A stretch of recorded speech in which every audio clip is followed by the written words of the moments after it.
Hey, hello guys, welcome to Tongli. So today we're in our auxiliary equipment workshop, and on my back, this is a chain crusher, or what we call an oversized pulverizer. So it is mainly used for the pulverizing of returned material from either the rotary drum screens or the vibratory screens.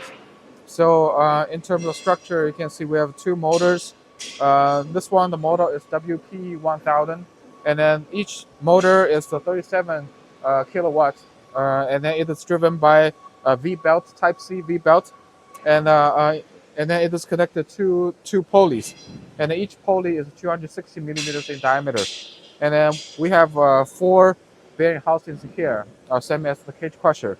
So this is what we call a chain mill. So a chain mill, in terms of structure, so let's take a look in here. In terms of structure, you can see we have a inspection doors in here that you can open up for maintenance or you're doing inspection.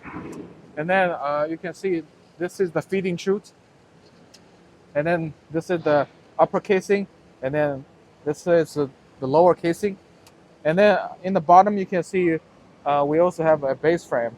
And then under the base frame, we have the rubber vibrate absorber.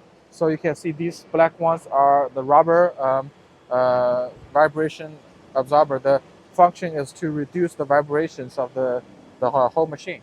And now let's take a look inside of the chain mill.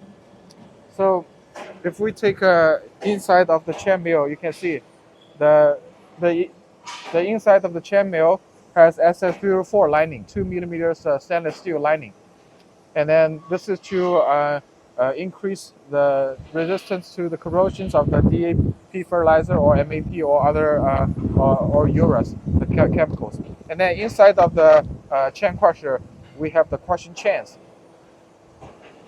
So these chains are made of wear resistant chains, and then the shaft is also heat treated. And then so once this two rotors start spinning, then the materials enters this will be crushed or mixed. So the chain mill basically serves the function of mixing and also crushing. And so yeah, thank you.